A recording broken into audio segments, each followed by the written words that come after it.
Have you ever been there? You're at a party, lost in the noise. Everyone's laughing, but you feel like there's a wall of glass between you and them. You've studied for years, but why does it feel like a different language? It's a lonely, frustrating feeling that can make you doubt yourself. I was convinced I just needed to learn more complicated words, but I was dead wrong. The secret to breaking through was something different. Stay with me. I'm going to share that secret with you today. Now, the idea of learning thousands of phrases probably sounds terrifying, but you don't need to know all of them. You just need to master the common ones that pop up in conversation again and again. Let's start with the foundation of conversation, talking about your daily life. We're going to break down 7 essential phrasal verbs. For each one, don't just listen. Say the phrase out loud. Feel how it sounds. Run out of. It means you've used all of something. Example, oh no, I was making coffee and realized we've run out of milk. 2. Pick up. It means going to get someone or something or casually buying something. 3. Work out. It can mean to exercise, solve a problem, or end positively. End up. This phrasal verb describes an unexpected final result. It's where you find yourself after a series of events you didn't quite plan. Example 1. We were supposed to go to the movies, but we just ended up staying home and watching TV. Example 2. I only went into the store to look, but I ended up buying 3 new shirts. Example 3. How did you end up living in this city? I thought you were from the countryside. 5. Look forward to. This is a wonderful, positive phrase that means you feel happy and excited about something coming up in the future. A key grammar tip. The verb that follows is almost always in the ing form. Example 1. I'm really looking forward to the weekend. I need a break. Example 2. She's looking forward to seeing her family again. Notice, seeing, not see. Example. This is the most common way to say spend time together. It's all about relaxing and enjoying someone's company. Examples, want to hang out at my place? Or, where do teenagers usually hang out? This means to talk to someone you haven't seen in a while. It's about updating each other on your lives. Examples, it was great to see you. We have to catch up. Or, let's get coffee next week. This specifically means to come to someone's house for a visit. Examples, why don't you come over for dinner? Or, do you want to study together? This is similar to hanging out, but suggests a specific time and place. Examples, let's meet outside the cinema. Or, a few of us are meeting up for drinks. This is a polite way to refuse an offer or invitation.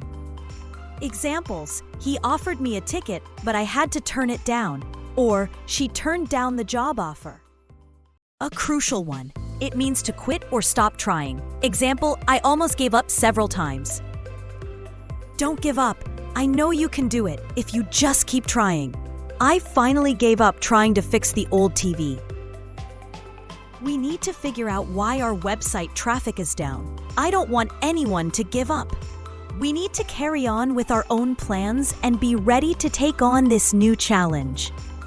I listen to podcasts and watch TV shows with a new mission: to hunt for phrasal verbs. I almost gave up on Friday, but my boss helped me figure out the main problem. I've been great, thanks. It's so good to see you both. We really need to catch up properly. If you've ever felt lost in a conversation as a non-native speaker, listen carefully. It's not your fault. The real problem is most of us learn English academically, focusing on definitions of single words. But that's not how people actually talk. People use word chunks and phrasal verbs most commonly in conversation. They are key to understanding natural speech. In a coffee shop, I felt lost when my friend said, "I'm going to take off. We should catch up soon." I overthought every word. My realization: the meanings are in the combinations. Take off means to leave. Catch up means to reconnect. Phrasal verbs can't be deciphered from their individual components. For example, look up means to search for information. In that moment, I wasn't an outsider anymore. I was participating. I was connecting. I learned a new way of listening. The secret to understanding native speakers isn't about a PhD in grammar. It's about shifting focus to meaningful chunks, phrasal verbs. You felt the problem was you, but it was never about your ability. It was the method. High-frequency phrasal verbs can decode spoken English. This journey is possible for every English learner. Decide to master key phrases that unlock understanding. Start small. Pick 3 or 4 phrasal verbs, listen for them, and try to use just one each time. You're building mental muscle. Have you ever been there? You're at a party or just grabbing coffee with friends. Everyone's talking and laughing, but you are completely and utterly lost. You find yourself just smiling and nodding, pretending you get the joke. But on the inside, it feels like there's a wall of glass between you and everyone else. The conversation is just noise. A fast, jumbled mess that's impossible to catch. You've studied for years. You've memorized hundreds, maybe thousands, of vocabulary words. Your grammar is pretty solid on paper, so why does it feel like they're speaking a totally different language? It's a lonely, frustrating feeling that can make you doubt yourself, your intelligence, and all the hard work you've put in. For the longest time, I was right there with you. I felt like I was always on the outside looking in, just trying to guess what was so funny or what the conversation was even about. I was convinced I just needed to learn more words. Bigger, more complicated words. But I was dead wrong. The secret to breaking through that wall, to finally stepping inside the conversation, wasn't what I thought at all. It was something I'd been hearing all along, but never really listened to. And once I figured it out, everything changed. Stay with me, because I'm going to share that secret with you today, and it will fundamentally change the way you understand native English speakers forever. If that feeling of being lost in a conversation hits close to home, if you've ever felt that sinking feeling when a native speaker talks at a natural speed, I need you to listen carefully. It is not your fault. Let me say that again. It's not your fault.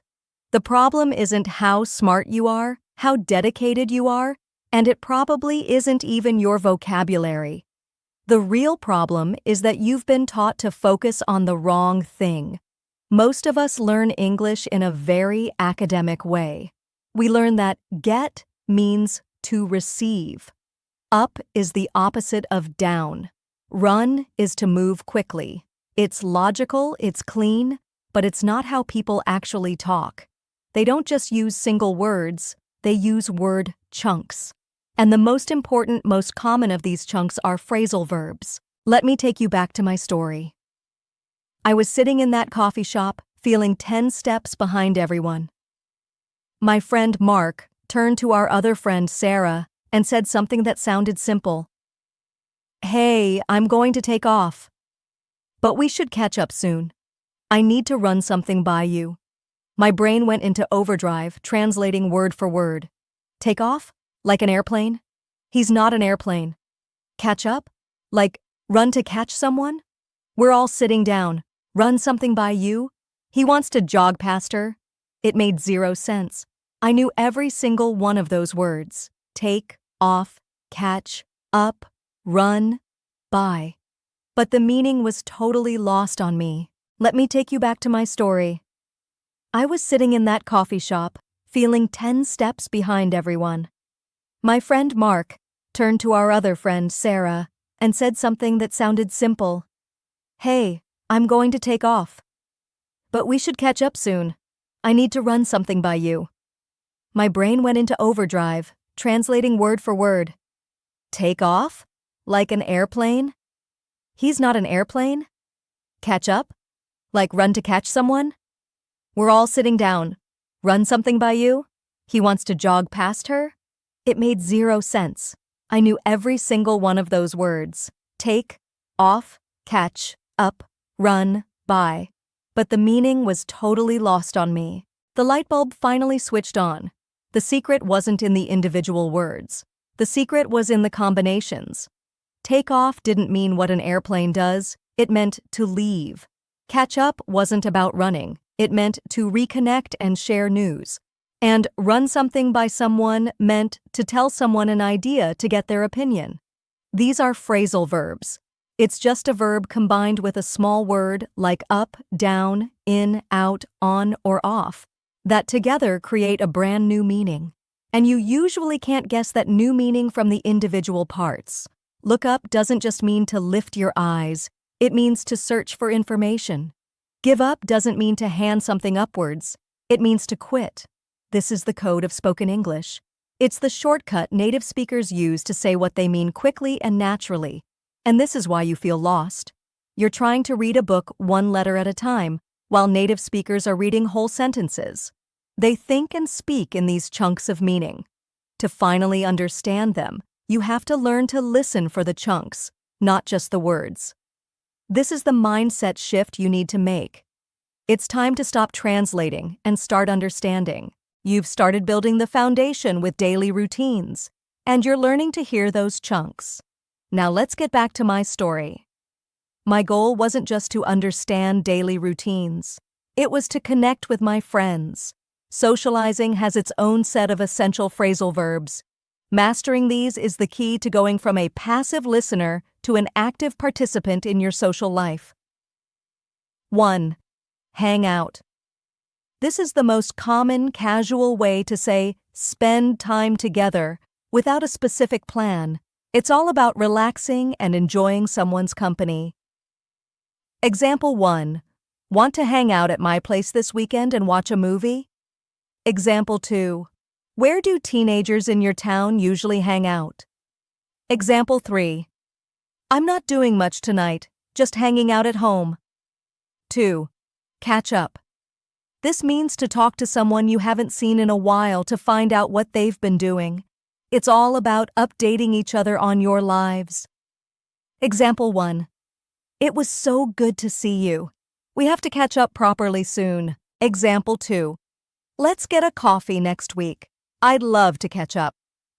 Example 3. I need to catch up with Maria. I haven't spoken to her in ages. 3.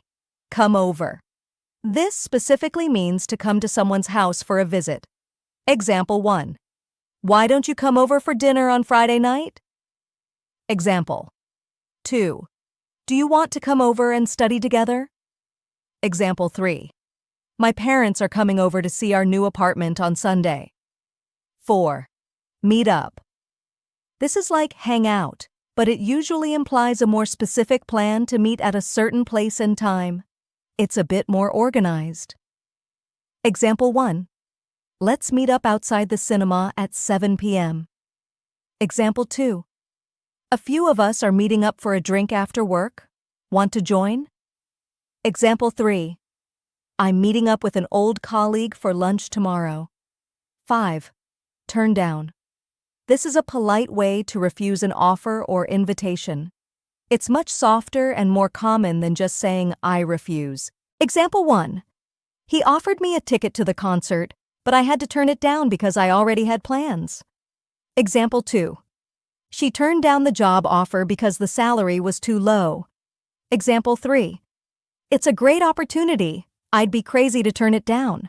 Look after. This is a very common way to say, take care of. You can use it for people, pets, or things. Example 1.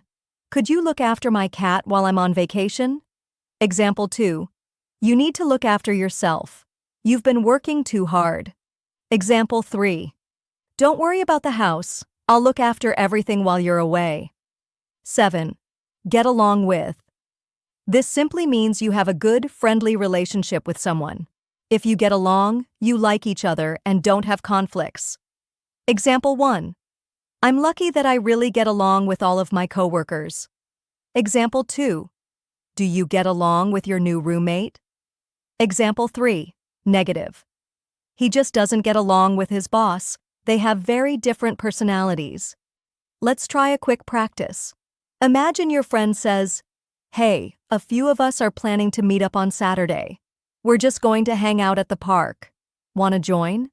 It would be a great chance to catch up. If you want to go, you could say, I'd love to. What time should we meet up? But what if you can't? Because you have to look after your little brother. You could say, that sounds awesome, but I'm going to have to turn it down. I have to look after my brother on Saturday. Let's definitely catch up next week instead. See how these phrases are the currency of social interaction? Learning them is about learning the script for how people connect. Section 4. The Pro Level. Phrasal verbs for work and problem solving. We've covered daily life and social plans. Now let's move into the world of work, challenges, and getting things done. This is where phrasal verbs become total game changers for expressing complex ideas simply. Understanding these will help you in meetings and emails, and also just in daily conversations about challenges. 1. Figure out. This is a cornerstone of problem solving. It means to understand something or find a solution after thinking about it. Example 1. I can't figure out how to use this new software. The instructions are so confusing. Example 2. Don't worry, we'll figure out a way to get the project finished on time. Example 3. It took me a while, but I finally figured out what was wrong with the printer. 2. Sort out. This is very similar to figure out, but it often implies organizing something messy or complicated. It has a sense of putting things in order. Example 1. We need to sort out our finances. We're spending way too much. Example 2. Can you please sort out the schedule for next week's meeting? Example 3. I'll sort out the travel plans. You just focus on the presentation. 3. Carry on. This simply means to continue doing something, often despite an interruption or difficulty. Example 1. Sorry to interrupt. Please carry on with your story. Example 2. Even though it was raining, they decided to carry on with the football match. Example 3. We just have to carry on as if nothing happened. 4. Take on. This means to accept a new responsibility, job, or challenge. It implies you're ready to handle something new and often difficult. Example 1. She's decided to take on the role of project manager. Example 2. I feel like I've taken on too much work recently. I'm exhausted. Example 3. Our small company is ready to take on much bigger competitors. 5. Bring up. This means to mention a topic or start talking about something, often in a meeting or a sensitive conversation. Example 1. I didn't want to bring up the budget problem during the meeting with the client. Example 2. He brought up a very interesting point about our marketing strategy. Example 3. Don't bring it up now. It's not the right time. 6. Point out. This means to draw attention to a specific piece of information that others might have missed. Example 1. I'd like to point out that we still haven't received payment. Example 2. He pointed out a mistake in my calculations that saved us from a huge error. Example 3. Thanks for pointing that out. I hadn't noticed. 7. Give up. A crucial one. It means to quit or stop trying. Example 1. The project was so difficult that I almost gave up several times. Example 2. Don't give up. I know you can do it if you just keep trying. Example 3. I finally gave up trying to fix the old TV and just bought a new one. Let's imagine a team meeting. Listen for the phrasal verbs. Okay, team, let's get started. First, we need to figure out why our website traffic is down. I don't want anyone to give up. I know we can solve this. Sarah, could you sort out the data from the last 2 months? And please, if you see any strange patterns, don't hesitate to bring them up. I also want to point out that our competitor just launched a new campaign. We can't let that discourage us. We need to carry on with our own plans and be ready to take on this new challenge. Understanding these phrases isn't just about vocabulary. It's about understanding the language of action and solutions. Let's go back to where we started. to me, sitting in that coffee shop, feeling invisible, with my friends' voices washing over me. For weeks after my aha moment, I stopped memorizing random vocabulary. Instead, I focused. I listened to podcasts and watched TV shows with a new mission: to hunt for phrasal verbs. I kept a notebook. When I heard one, I'd write it down, check its meaning, and make my own sentence.